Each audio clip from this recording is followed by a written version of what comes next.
Please leave a comment where you are watching from. It started with a ping. Not a loud one. Not even alarming.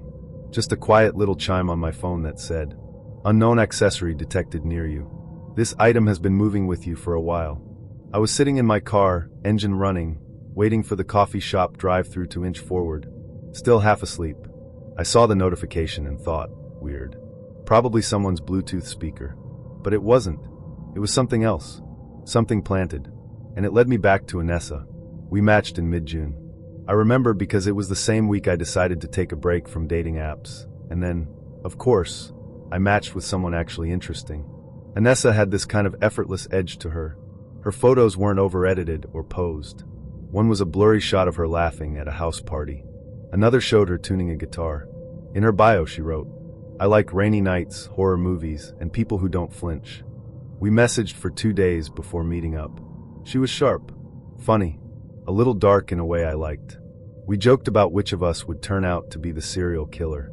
She said, "If I were one, I'd be the kind that leaves clues." I said, "I'd never get caught." We liked that about each other.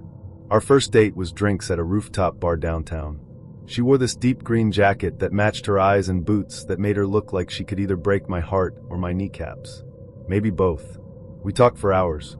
About old movies, weird dreams, the uncanny feeling of being awake at 3 a.m. and not knowing why. She leaned in close when she laughed. Touched my arm when I made her smile. Told me I had still water energy. I didn't know what that meant, but I liked how she said it. She invited me back to her place. I said yes. It wasn't anything wild. We hung out on her couch, played each other songs we liked. She showed me a sketchbook full of ink drawings, mostly faces, all of them expressive, some downright disturbing. She said she liked watching people and drawing what she thought they were feeling, but not saying. One of the faces looked eerily like mine. I pointed it out. She just smiled and said, "I draw fast." Around midnight, I said I should head home. She walked me to the door and kissed me slow. "Text me when you get back," she said, "so I know you're safe." At the time, I thought that was sweet. Now I wonder if it was something else. We went out 3 more times over the next 2 weeks. Each time, she asked more questions. "Where do you usually hang out? What gym do you go to? Do you take the same route to work every day?" I told myself she was just curious. Attentive. Maybe a little intense. I didn't see the warning signs. Not yet. The last time I saw her, she was different. We met at a bookstore cafe. She seemed distant. Tired. Her eyes had this hollow pull, like she'd been up all night thinking about something she couldn't say. I asked if she was okay. She said, "I just get attached too easily." Then she added, "But I'm working on it." We hugged. She didn't kiss me. I texted her the next day. No response. I figured she was ghosting. That it was over. I moved on. Then came the ping. That quiet little notification that said something was following me. I tapped on it. My phone brought up a map. A red that had been with me for the past 2 hours. From my apartment, to the gas station, to the coffee shop. I opened the Find My app. It showed a device labeled Unknown AirTag. I'd never owned one. I searched my backpack. Nothing. My coat. Empty. Then I checked under the passenger seat of my car. There it was. A white AirTag, taped to the underside with black electrical tape. I just stared at it for a second, cold blooming in my chest. Whoever placed it there had known exactly where I was for days. Maybe longer. I took it to the police. They asked if I had any idea who could have planted it. I said I'd only gone on a few dates recently. Gave them Anessa's name. They asked for her last name. I didn't know it. She wasn't on social media. Her Tinder account had been deleted. The phone number she used? Disconnected. The address I'd driven to? That apartment was vacant. Had been for weeks. My stomach dropped. I'd been to that place 3 times. Sat on the couch. Drank wine. Used the bathroom. None of it was hers. I started to spiral. What was real? Who had I been talking to? Why had she wanted to know my schedule, my routes, the layout of my life? It isn't so much a creepy girl story as it is a weird girl and her creepy mother. I'm from Sydney, Australia. Her name was Shelley, and I dated her for 8 weeks back from January to mid-March 2013. Her mother Jane took an instant dislike to me, and from what I can figure out, the mom and daughter were working together trying to frame me for sexual assault, theft, burglary, trespassing, and a bunch of other things. Her mom told me a bunch of really weird things about Shelley. Shelly is a trust fund kid and is extremely stupid with her money. It's really easy to manipulate her and get her to sign over the rights to her money. One drink and she passes out. She tells me her and Shelly's daily routine down to the minute. She keeps $500 cash in the Bible, and that she has a bunch of diamond earrings she inherited worth thousands of dollars hidden in a drawer in the spare room. She also tells me there's a spare key hidden in the garden gnome in the front yard and a bunch of weird things like that. I assume their plan was to give me an idea to break into their house and steal things. One of the first dates, Shelly drank really heavily and passed out. I took her to hospital and said I live 5 minutes away, so instead of worrying her mom, can you just ring me and I'll pick her up? The mom found out and accused me of trying to change her next of kin details in the first step to try and get her inheritance money. Another time, Shelly suspiciously left her expensive cashmere wool jacket bag in her purse, which had a fair bit of money in it too, $800 if I remember correctly, at my house while she went to stay at her cousin's house 90 minutes away. Of course her mom found out. Jane rang me demanding her daughter's things back. I said I'll give them back to Shelly when she gets back. She then said no, I need to give them to her tonight, and that I need to drop them off at her house. If I don't, she'll be around to my house with the police and have me charged with theft. I hung up the phone and messaged her saying that she is more than welcome to come around and pick her daughter's things up, but otherwise to leave me the fuck alone. She messaged I need to drop them off at her house, or she'll get the police involved.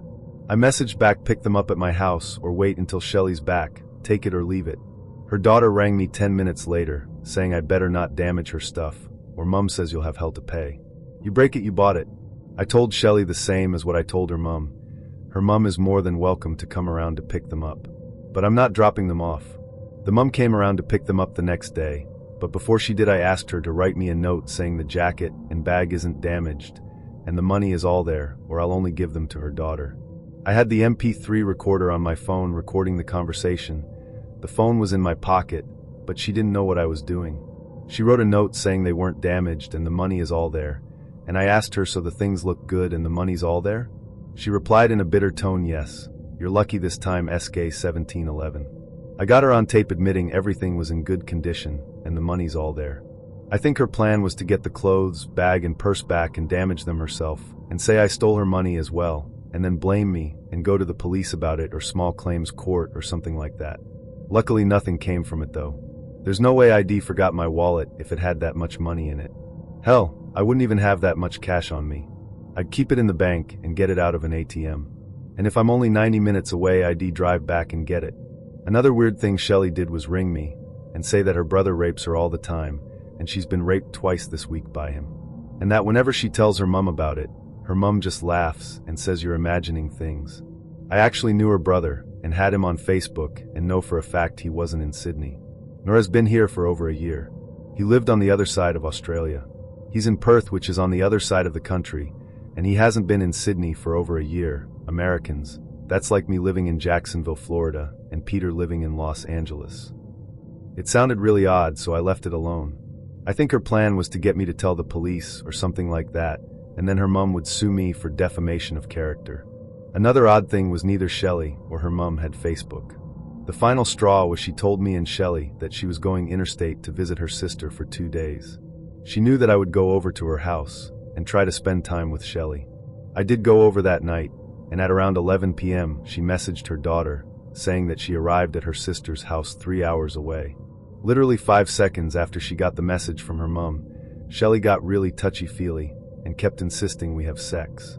I thought it was a bit sus or weird, so I said let's just watch the movie and we'll have some fun after it. Literally 5 minutes after Shelly started making moves on me, her mom quietly opened the door and snuck in the house and came into the living room and went, "Ahu, keep your hands off my daughter." But all I was doing was having a coffee with her daughter and watching a movie. I asked her, "Aren't you supposed to be at your sister's house?" She said that's none of your fucking business where I'm supposed to be. I grabbed her daughter's phone and showed her the message saying that she arrived at her sister's house, and she just told me that she doesn't have to justify herself to me and to get out of her house. I then said the both of you are fucked, and I want nothing to do with the either of you. Shelly, we're officially over. I think her plan was to catch me having sex with her daughter or accuse me of rape or something. As I was leaving the house, her mom told me that she was going to get me into a lot of trouble for all the inconvenience I've caused for her. The police came to my house a week later, and said that Shelley's house has been broken into and a bunch of her stuff was stolen. They also said that Shelley, Jane, and their neighbor have seen my car driving up and down her street 3 nights in a row. Her neighbor supposedly saw someone the same height, size, and hair color as me dressed entirely in black in Shelley's backyard the night they were broken into. Here's the good part. I was actually doing night shift the entire week and was at work and on camera the entire night they were supposedly burgled. The times my car was supposedly seen driving around her street, I was also working. Witnesses, camera, and GPS on my work car proved I was at work when they supposedly saw my car driving up and down their street. I told the police this and gave them my boss's number so they could get GPS printouts as well as camera footage of me. The police proceeded to do so, and that's all I heard of it. Shelley rang me 4 days later and told me she found her diamond earrings and was really sorry for any inconvenience she's caused me.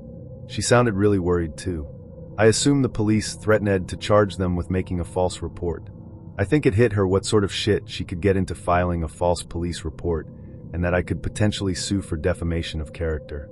After everything I went through, I wanted nothing to do with them, so I just let it go and have absolutely nothing to do with them at all. I rang Crime Stoppers, which is like a tip line for the police, and told them what she said about her brother raping her, just in case it has happened in the past, and she was telling the truth. I was part of a group with the woman and several other people. I won't name what we did, but let's just say it was in the space of performing comedy. I didn't know her or several of the other people ahead of time, but as I got to know her, she turned out to be really funny and excellent performer at what we did. She was a real pro. I personally am drawn to competence and talent, so we started hanging out. This was right around the time between Christmas and New Year's, and we would plan some events for the whole group, knowing that we were the only 2 members in town, so we wasn't so obvious to either of us or anybody else what was happening. We went to a movie totally platonically. We went to a nice Asian fusion restaurant platonically, and I invited her over to my house to watch a movie platonically, but with the intention of checking things out. This was like 3 days before New Year's. I will say that things went well, and then it's the only time in my life I've actually done the cliched thing of going on a date, bringing that date home, and then having sex with that date. The afternoon of New Year's Eve, she texted me the innocent question, "What are you doing for New Year's?" Which I took as an essentially platonic question, just asking me what I'm doing. I had been invited weeks earlier to go to the New Year's Eve / housewarming party that my friend, female, was having at her new house. So I told her that's what my plans were. That became the first in a really long line of horrible text messages that realized I'd done the wrong thing with my penis, and I was being punished for it. Her position was that since she and I had had sex, my New Year's plans should be with her. Well, I was able to talk her off the ledge, but I didn't change my plans, and she managed to get herself disinvited before I was going to invite her to the same event. But I don't negotiate with terrorists, yada yada, so I didn't invite her. Things calmed down after that, after she realized I wasn't cheating on her, even though we were not in any kind of declared relationship. We were meeting at my house every week, and after we were done, everybody would take their stuff, put on their coats, and leave, and this one person would do all of that, walk out of the house, pretend to be leaving. Then when everybody was gone, she would come back inside, and we would do the funny bunny. That was pretty much our entire involvement. We didn't actually do anything socially together outside of my house, I think. Anyway, she was getting out of control, and I finally had to break it off with her, so I had a clear heart-to-heart compassionate conversation with her, and she seemed to understand, and then pretend like I didn't exist, and I mean like physically I didn't exist. She stopped speaking to me. She wouldn't even look at me at the times we had to have some interaction. And then, the texts. So, we're broken up. I'd elected to step away from the group that we were a part of, because I felt she was more important to the group than I was. So we really were not seeing each other at all anywhere, because I was also avoiding the community where we would perform. The texts she sent were vile. They were just horrible things about me that were not based on any specifics about me. Like, we didn't really spend that much time together, and really didn't know that much about each other, but she did that thing where she would just describe some other person she must have known, and then say I am built like that person. Every week or two I would get texts that she had figured it all out, and then roll off a conspiracy that most typically was about how I was cheating on her and with who and how I was doing it. I mean, I guess I was a little bit flattered that she thought I was just getting that much ass and have the luxury to make a girl like her just another piece of ass in my harem, despite my behaving in no way that would indicate I regarded her like that. She would make mistakes in logic so large that they were like a gotcha in a government hearing. Like, she accused me of dating her only to make a prior girl I had dated jealous. Even though that other girl broke it off with me, and was also completely unaware of the relationship I had going on because girl I was really seeing and I were actively keeping it a secret from everybody but ourselves. I continued to get texts for months, and I would respond to them, always trying to make things better, or explain something so she didn't feel so hurt, things like that. This Buddhist guy I was talking to in a little bar and explained the situation to, because I was being bombarded by texts as we were sitting there, pointed out to me that on some level I actually liked it, and I know he was right. I have enough training in related areas to know what he means. Basically, I was getting something out of it, or seeking to get something out of it, which was to first off be important to someone, secondly to try and preserve my good guy image, so that nobody ever in the world says something bad about me face with rolling eyes, and helps me keep my attention off of my own sense of loss and bereavement, not just about this relationship, but about all the relationships.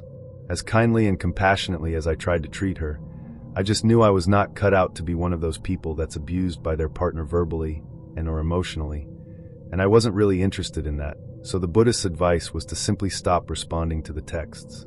He rightly pointed out that I was just giving her what she wanted, so why should she stop? In this case, he was right. From that moment forward, I didn't respond to another text from her, and she stopped texting me about 3 days later or so. Her texts didn't change character at the end. She didn't acknowledge that I wasn't responding to her, and didn't seem to change tactics in response to this fact, but they just stopped. I never got another text from her ever. She's actually a really nice person, and very funny and talented, but also somewhat troubled by stuff from her past, to a slightly larger degree than most of us, so I do wish her well, and I've never wished her ill. It was absolutely my most mature handling of a breakup in my life, but also the worst breakup I had. Around 10 years ago, now I met a girl on Plenty of Fish, having just recently gotten out of the most horrific and toxic relationship of my life. We had chatted for a week or two before deciding to meet up. Initially, she seemed really nice, down to earth, interesting, and pretty damn hot. The first meeting was good, though she wanted me to meet her parents, which was a little odd, but I figure that's just how their relationship is, and that they all felt safer if they met me fair enough. We go to the marina and have a coffee and a walk around, and then chill on the beach for a bit. It was really nice, and I felt really comfortable. Second meeting, we decided to go for a walk. I didn't really know the area very well, coastal town in Sussex, UK, so I let her choose the location, and she said she knew just the place. So we're walking along, and this field rapidly turns into a bog, so I turn to her and say maybe we should go another way, and she pushes me backwards and jumps on top of me, resulting in my head essentially going under the boggy water for what felt like an eternity. All the while I can hear her laughing. I manage to pull my head forward so I can breathe and ask her WTF she thinks she's playing at. She said she was messing around and thought I was just messing around too. So me being the fool I am, I just figure it's a misunderstanding and we go back to hers so I can get cleaned up. Once I'm tidied up, I go to leave, only to find all 4 of my damn tires have no air in them. I don't have an air pump, and the time of evening means there are no shops open nearby where I can get one. So I basically have no option but to stay the night. I stay on the sofa as I don't think it's appropriate to shack up in bed with her when it's the second time of meeting her. That's fine. Apparently she understands, and that's cool. I wake up at like 3 a.m. and see she's asleep on the floor next to the sofa. WTF.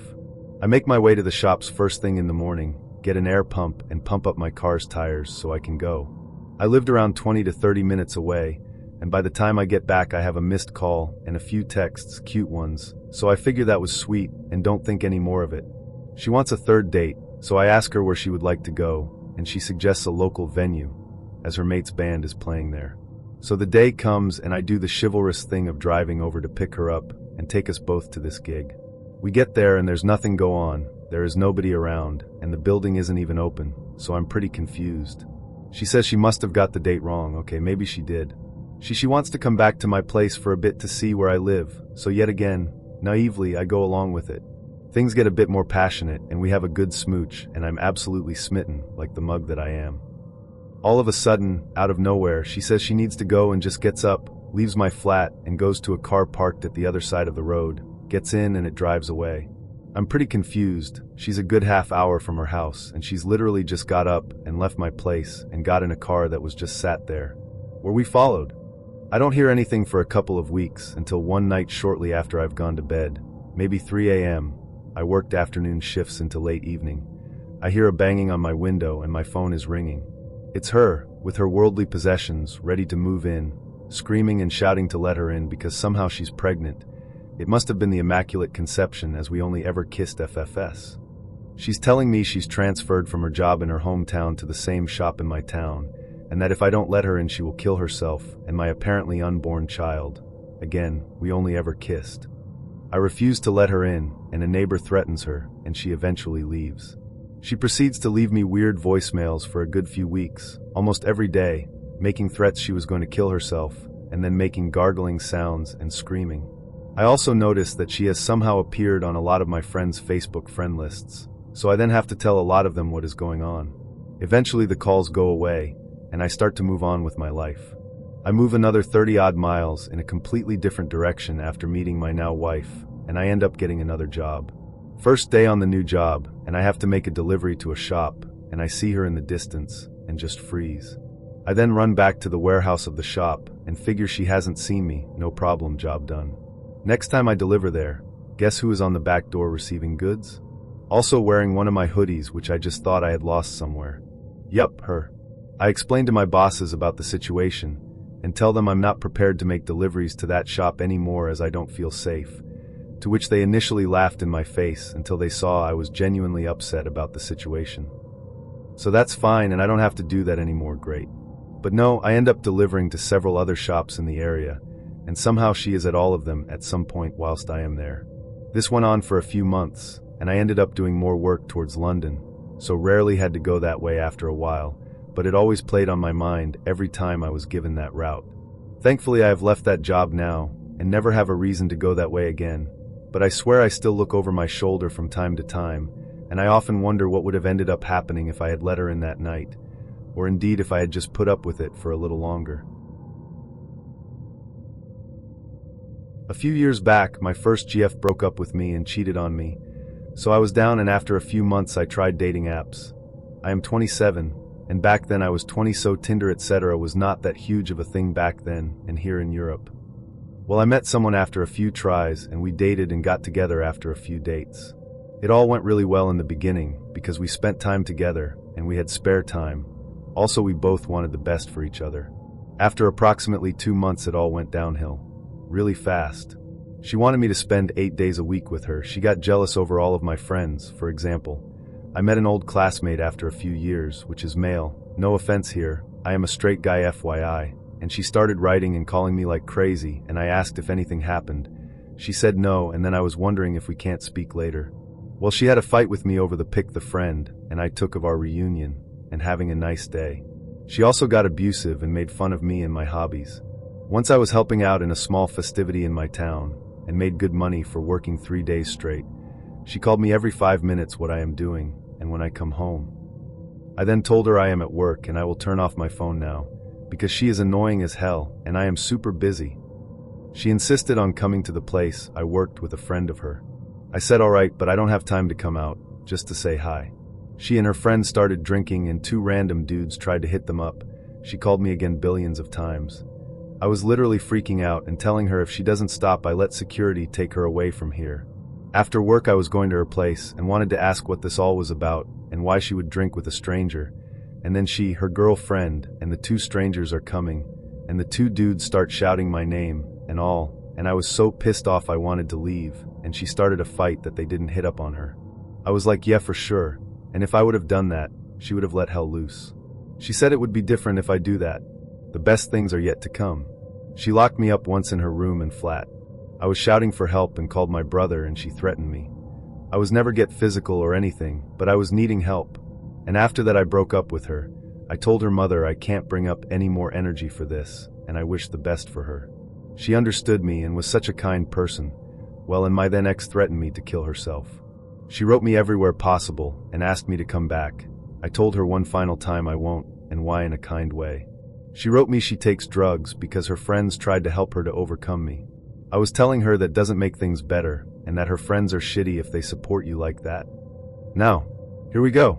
Only a few weeks after that I was away with a group of friends eating and drinking in a pub. It was a super funny night, and then on my way home I was called by a stranger. I was picking it up and asked who was there, and the stranger started saying, "Oh hey," a wrong and shorter version of my name. "Can you remember me? We exchanged numbers when we were smoking at the club last time." I was thinking, okay, wrong number. "Hey there, wrong number. I hate that place and I don't smoke. Sorry, but good luck next time." I was getting off the train, and then I got another call by the same number. I was like, WTF. Picked it up and told him that he is definitely wrong, although he was drunk or something. He then told me, "Hey, I am a friend of your ex. She feels horrible and asked me to talk to you and to make you overthink to come back to her." I was so upset and pissed off. I shouted into the phone in the middle of the night, "Listen up, buddy. Nice try earlier, but I don't care who you are and if you buy her all the drugs. So don't fucking call me again." I was seeing people while I walked home in the distance in front of my gate. I was having a bad feeling and called my family to please pick me up at the stop. They did, and those guys got off really quick. I locked the gate and saw a plant and a note lying there on our ground. I got her that plant. The note said, F*** KU and your stupid flower and your stupid fake presents you made. At this point I said, it is enough. Stalking is absolutely not funny. I called the number back, and then I freaked out really bad. "Listen up, mate. If I ever see you again close to my house, I call the cops. I have evidence of her threatening me online, and with phone calls, etc., and also evidence you bothered me multiple times. And the note in the plant. Not so smart. I will tell this all to the police. I hope you regret it all now." After that I haven't heard anything of her. But once I was working in a restaurant at the bar, and she and her friends came there to eat. It was weird, but she told the guys I was her weird ex, and they started bothering me, and I had to get the whole group to get thrown out, and they are not allowed there anymore.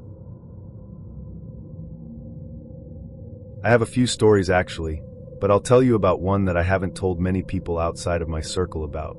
I'll try to keep it somewhat short though, even though I'm notoriously terrible at doing that. Anyways, let's move on. This happened back in early 2018. I was a horny 18-year-old at the time, and I'd been on this weird hybrid social media / dating / kink site for a few months. I made a status that was kinda stupid. I forget what I even said, but this one older chick, 46, from the Northwest somewhere sent me a PM about it and mentioned she always enjoyed my sense of humor and wanted to be friends, but she understood if I didn't want to talk. I told her it's okay, and that I appreciated the compliment, and we got to talking innocently for a while. Just some really low-key stuff, honestly. I can't remember everything obviously since it was a couple years ago, and that part of our conversation didn't stick out from all the others I'd had on the app. It didn't take very long for things to get sexual, and being an attention-starved 18-year-old dude with some pretty low standards and not really knowing exactly what I wanted out of a romantic relationship, I guess I kinda just let it happen. We did some ERP, erotic roleplay, together, and it turned out we had a few of the same major kinks, so it was fun. After we had enough of a bond over that shit, we talked about each other's lives and situations a bit to get closer. That's where things started getting a little weird. So she told me that she had 2 sons, both of them older than me, but one was a lot closer in age. I mean, that's not really weird by any means, but she mentioned that she had a big thing for guys who were younger, and she made sure to put emphasis on how much younger she was into. It didn't really sit well with me at 18 that this chick was into guys around her son's ages, but I let it slide. Horny and confused are 2 emotions that don't really mix very well, especially in younger dudes. It was extremely conflicting, but like I said, I didn't really make it into a big deal at the time. I can't remember the order of these next 2 events, but I'll try my best. A few days later, she asks me, "King, I need to know right now, are you really 18? So I told her I was. She said, "I just wanted to be sure, I've been lied to before. A guy told me once a couple years ago that he was 18, but after we had sex I found out he was really 15-inch, and at that point I'm thinking, okay, maybe he did lie, but it's still pretty weird regardless." I think at that point it was starting to register with my hormonal-ass brain that something wasn't right. I was still dumb about it though, and I didn't break any contact, since at that point in time I was thinking I'd actually be able to sway my parents into taking me up to where she lived because of a college there that I wanted to check out, and maybe I'd get lucky one night. That's a long story in and of itself, but I don't feel like explaining my history with college and all that shit on here, so I won't. She messaged me later and said something along the lines of, My entire week has been unproductive. I can't think about work at all. I've been thinking to myself, I want king and lots of attention, lol. I got some creepy obsessive vibes from that. I don't know what I said in response, but we eventually had another RP where she told me, "You're making me want to kidnap you so bad right now. If you come here, I don't think I'll ever let you leave." Yeah, that would have been endearing if it was coming from someone who I didn't think was actually going to try and go through with it unironically. The whole thing was just getting to be too much. The obsession, the creepy messages, the fact that she fucked a dude below the age of consent, etc., etc. A few days after I was contemplating telling her I wasn't interested, she tried to bait me in further by saying, "You know, King, all the other 18-year-olds I've met have seemed more like kids than adults. Is it weird that I see you more as a full-grown man?" And looking back on it, in cases where the main goal is sex and not a relationship, I should have realized people who say that tend to be predatory as hell. I broke contact about a week later, and I haven't heard of her since then. I'm 21 now. I haven't tried to think too much about her. You can learn a lot about someone by what they keep in their drawers. Not the kitchen kind. Not the office kind. The bedside kind. That's where people keep the stuff that doesn't always come up in conversation. The things they don't put on display, but still keep close. And sometimes those drawers say more than the person ever will. That's how I learned Nico wasn't who I thought he was. Or maybe he was, and just didn't want me to see it yet. I met Nico on Tinder in early February. It was one of those rare weeks where San Diego decided it wanted to pretend to be gloomy for a change. Cloud cover, wind, the kind of weather people here act surprised by even though it happens every year. His photos stood out, black and white portraits, mostly. One of him sitting in front of a mirror, camera in hand. Another of him leaning against a brick wall, almost smirking. His bio read, "Photographer. Quiet until I'm not. Let's skip small talk." I liked that. We matched the same day. He messaged first. "Nico, you look like someone who doesn't waste time." He was right. We met for coffee the next afternoon, and it turned into dinner. He had this calm, steady way of talking, like every word had already been thought through. No filler. No nervous laughter. Just direct eye contact and questions that landed a little deeper than expected. "What do you like that you're embarrassed to admit? Do you ever pretend to be someone else just to see if people notice?" I didn't know if he was flirting or analyzing me. Maybe both. By the end of the night, I wanted to see him again. We went out 2 more times that week. Drinks, then a walk by the harbor. Then a late dinner where we shared a dessert, and he brushed a crumb off my lip like he'd been waiting for an excuse to touch me. Things progressed naturally. You know that moment when you're kissing someone, and everything else just fades out? That's where we were. On his couch, the windows open, the city breathing outside. He pulled me into his lap. I laughed against his neck. He kissed behind my ear and asked, "Want to move this to the bedroom?" I said yes. His room was minimal but curated. A few framed photos, a dark blanket folded perfectly at the edge of the bed. The only splash of color came from the red candle flickering on his nightstand. We were caught in that phase between laughter and heat, when everything is still light but the air is shifting. We kissed. He touched the back of my neck.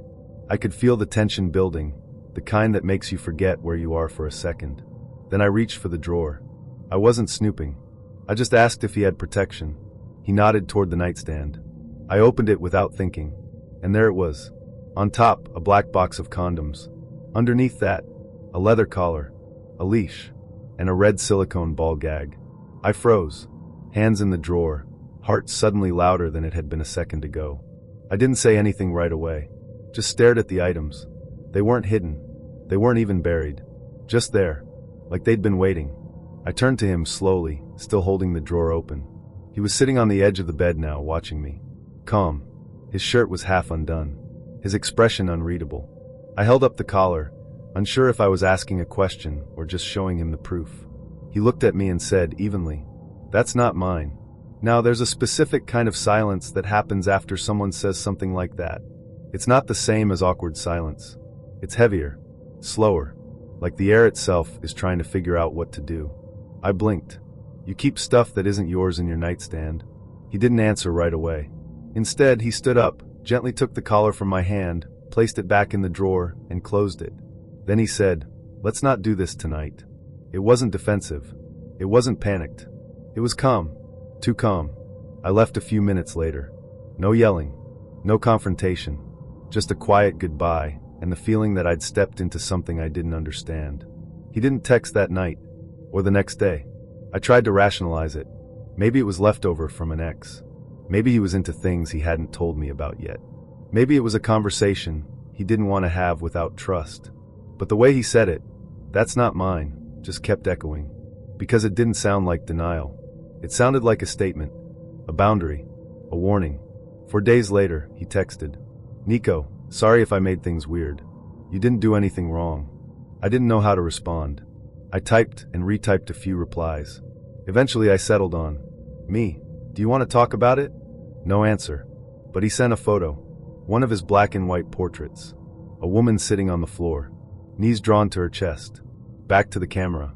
Around her neck, barely visible in the shadows, was a collar. The same one. I stared at it for a long time. Then I put my phone down and didn't reply. A week passed. I didn't hear from him again. I'd mostly moved on. I told myself it was just a weird moment. That maybe he was into something I wasn't. That it didn't mean anything. Then I walked into a small gallery in North Park one afternoon. Just killing time before meeting a friend for tacos. I didn't even know Nico's work was being shown there. But there it was. A whole wall of his photos. And in the center, framed, lit, unmistakable, was the same woman from the picture he'd sent me. Only this time, her face was visible. And she looked like me. Not exactly, but close enough to make my chest tighten. Same hair, same posture, same curve in the jaw. The title card read, "Subject Unknown, 2021. I left without finishing the exhibit. The next morning, I found something on my doorstep. A plain envelope. No name. Inside, a photo. Of me. In Nico's apartment. Standing beside his bed. Drawer open. Holding the collar. The photo was taken from behind. From the hallway. I don't know who took it. I don't know if the woman in the portrait was real, or if she was just another part of his collection. I don't know what Nico really wanted that night, or what would have happened if I hadn't opened the drawer. But I haven't been on Tinder since. And I don't open drawers in other people's homes anymore.